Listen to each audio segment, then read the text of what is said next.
Hello everybody, Excalibur here with another old world tour. What we have here is my old server, the Excalibur's Minecraft server that I started when I started multiplayer. This is the very first world that I ever ran on. It has evolved a lot from its initial beginnings of a hole in the ground, and I'm going to take you on a tour today. There was unfortunately an issue with upgrading the world at one point. Let me go into creative and time set 0. There we go. When I had changed this world or upgraded it, for some reason it did a regeneration of terrain and caused some problems with the old server. I was able to salvage most of it, but it was still a pain in the butt. Well, in any case, we are sitting here at Spawn Temple. This is where you spawn in the game if you've never been here before. I was experimenting with how to make a vanilla place look pretty cool. And here it is. This is a temple. Tried to make it look a bit like the Eiffel Tower or a rocket or something. But this is where you first show up. This is put in later stages of the game. We'll get to that in a few moments.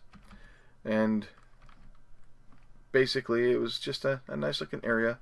It was supposed to be set up so that you could go in one of the 4 cardinal directions. That goes to water area, and this goes off that way, I forget, just to the edge of the desert.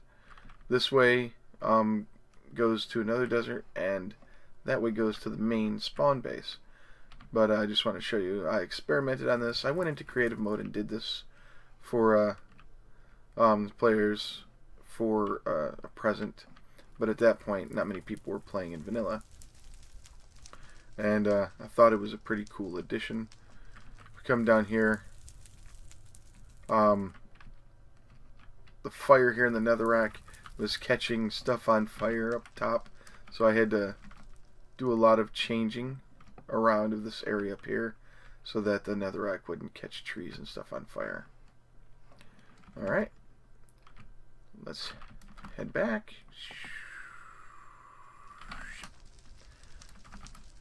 So here's the entrance bridge that takes us.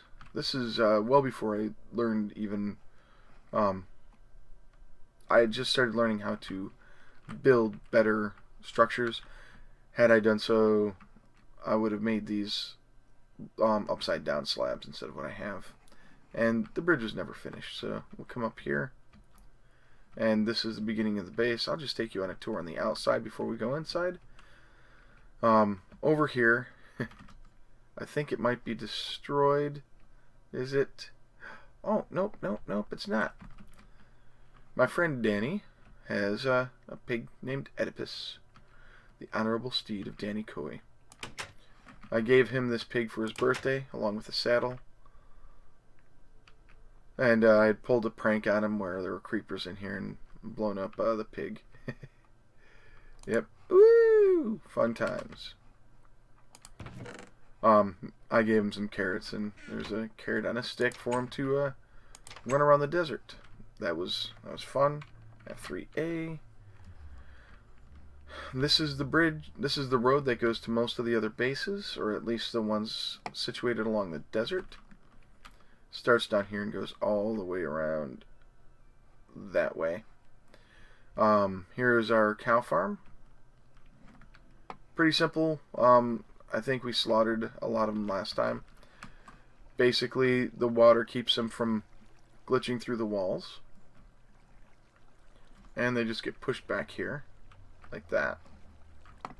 To get out, you just hit that, and then out you go. We put the deck in. This is creeper protection right here.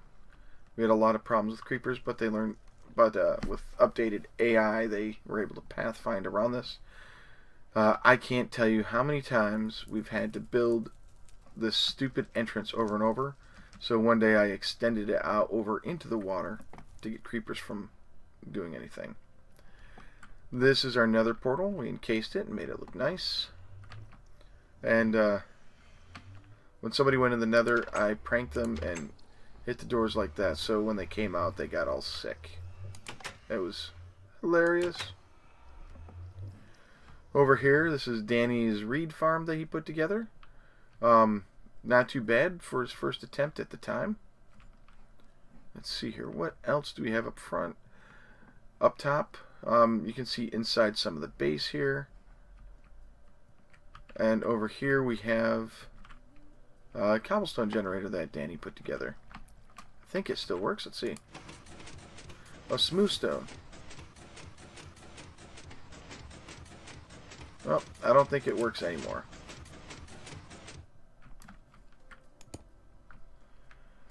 Well, been a while. I guess it could be redone. This is part of the reconstruction of the area that this entire chunk right here was completely, I think it's a full chunk. Yep, one chunk. It just completely regenerated from bedrock all the way up. Luckily, it didn't hit any vital systems, so we were able to keep a lot of the stuff we had stored up. This is Danny's tower.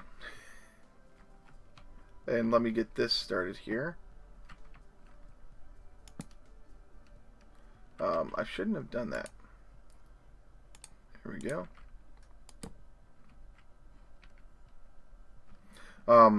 As a present, I set up the blinking lights so you could see where it was at night. But basically, you climb all the way up to build limit. And I'm going to fly because I'm a cheater McCheaty. Q, there we go. Up we go into the wild blue yonder. And just like with anything, you get up here and you look out over and jump. And even in creative, this sort of like makes me... But Danny set that up. He used to jump off it to kill himself when he left the game. Through a lot of different changes and everything, I put in... I don't really know who put this part in here. It looked really cool. They put in a lot of this chiseled sand block, I think it is. And I think it was like a safe area because we get creepers out here a lot. I don't know who made this, but it is a natural mob spawner, and then you just kill things. A sheep somehow got up here. I put this road in to make it a little bit safer to get around, because over here we have a dock that my friend Begin Truth built. Let's get over here. There we go. It's regenerating. And it's a nice little structure. I really liked how he used the leaves for the roof. Boom. And it comes over to a nice little swamp area. And Portlandia. I think, well, there's his boat. It's still there. Some more boats. F3A. And here's his landlocked boat that he set up. If you keep going directly that way for a while, you will find his base.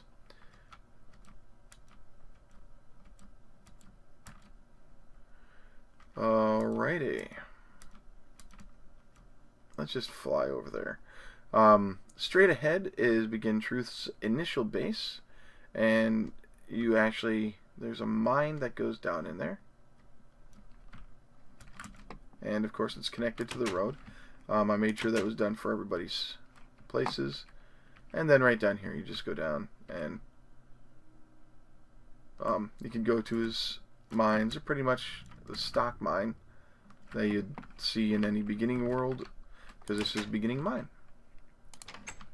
One of the projects that Tim had begun, Begin Truth, sorry, was to dig tunnels underground all to everybody's bases. Alright. This is the cow farm, and it's just got a path that goes up and around. A lot of this stuff is unfinished because, well, we never got around to it. This is one of the like living areas and lookouts. You'll see that in a moment when we get over here. Oh, and this is Tim's snow fort. He set that up as soon as he could. He thought it would be funny. I believe it was Tim's. Oh, that's Danny's sign. In any case, he thought it was funny that it would have a snow fort in the jungle. All right, down here, this was what killed us a lot in the first day or two.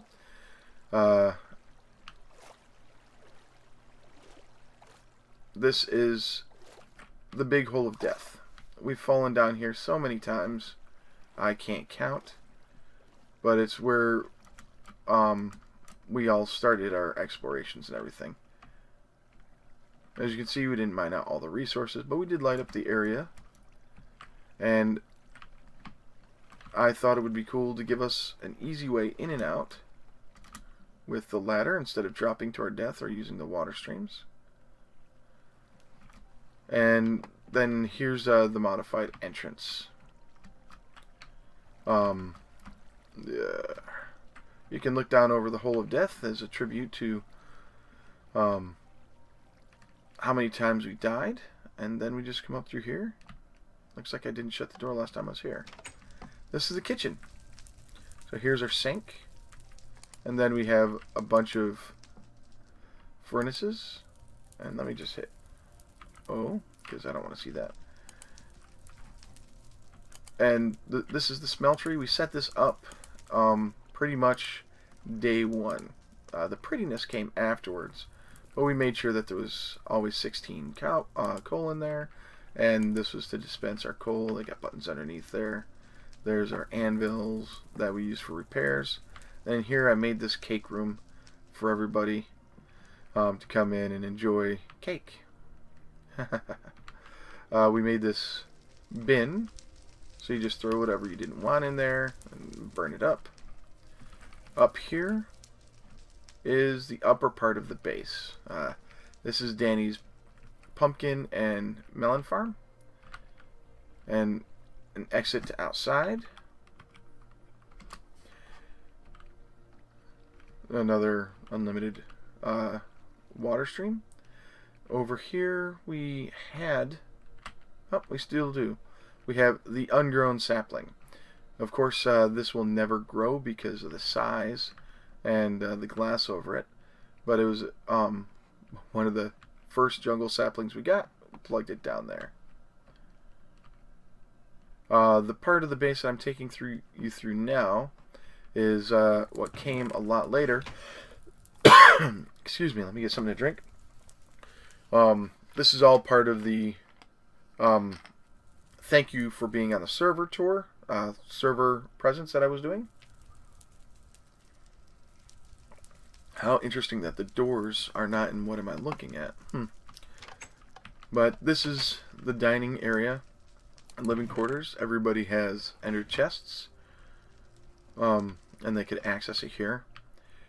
We've got tables for sitting at, and this used to be something else, I forget, but I decided I was going to turn it, since a chunk got regenerated, I would go ahead and turn it into an entry hall from the spawn area there.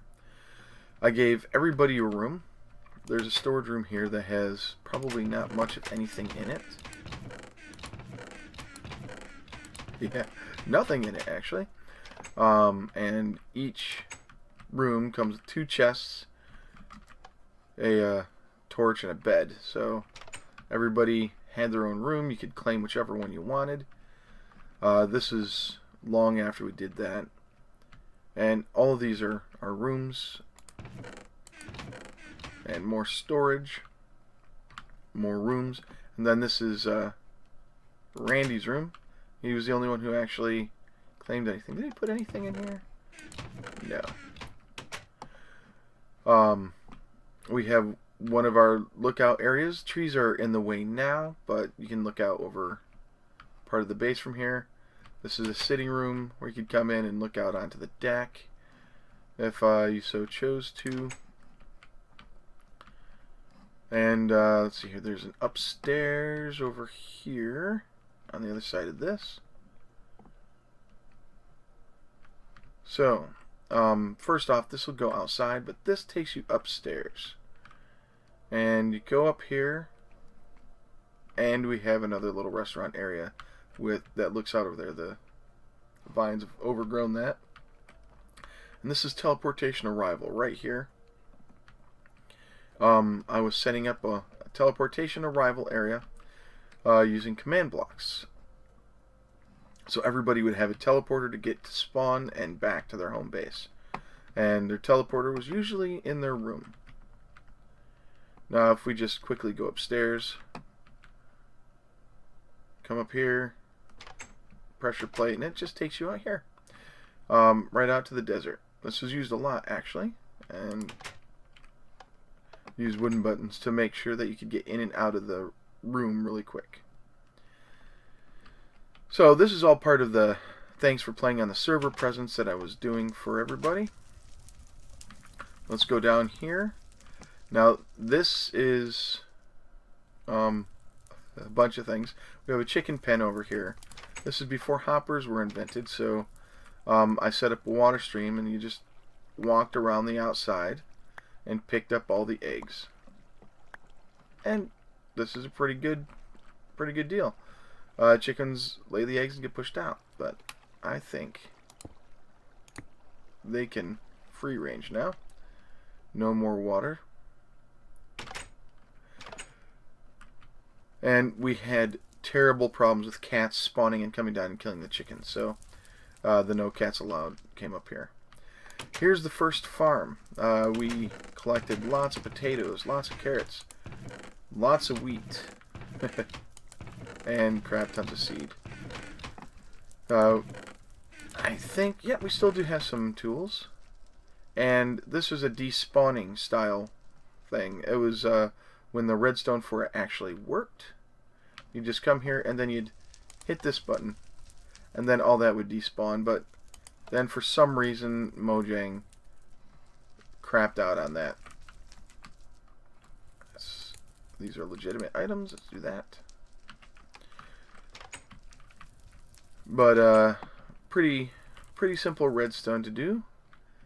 The switch is over here,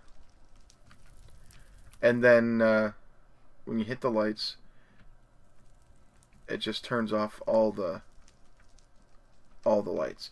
This is back before I realized that critters won't spawn if there's light, and so I was covering everything up with dirt to make it so that critters wouldn't spawn. Yeah, because there wasn't enough room. So there's signs everywhere. Farm, redstone access, base stairs, because we always got turned around one way or another. Come down here. This is our first. This is the bunk. And over here is storage room. So we had actually collected a lot of stuff. Extra armor, and mob drops, rail, armor. In here we have dirt, and more dirt. Coal and charcoal, weapons and ammo.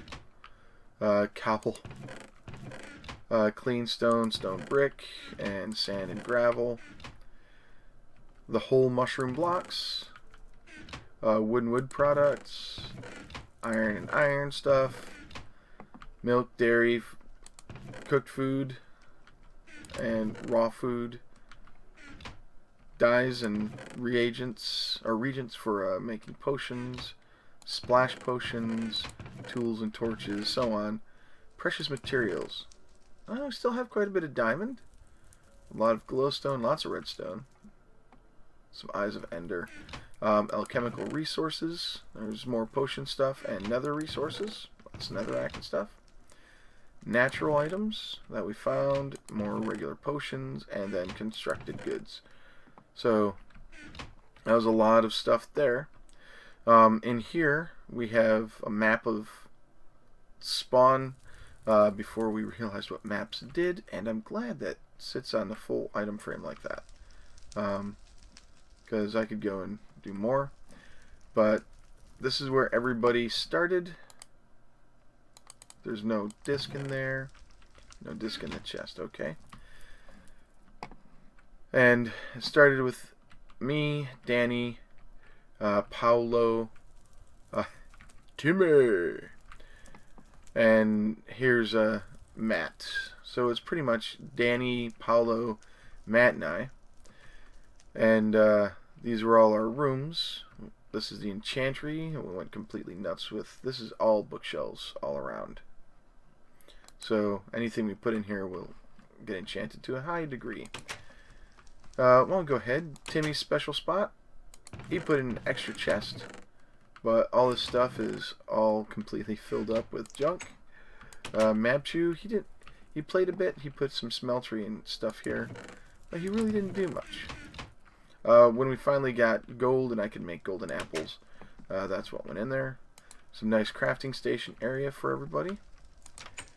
Paulo played for a bit, but then due to family and time, he had to leave. But as you can see, everybody has their own little spot. Here's Danny's. His birthday cake is here. And he has a little secret bedroom back here with all this netherrack and stuff. And he did leave stuff. So this was a gift, and this was a gift when we got gold. And I showed him how to do the hideaway. This is my room. I'll show you that last. This is Draco. My friend Nate. This is where we can get to and from his floating, his Fortress of Doom, I think is what he called it. And he has 2 chests full of miscellaneous junk. And then Kyoshima. This is where he comes in. He made it a little bit longer. And grabbing the end was pretty cool.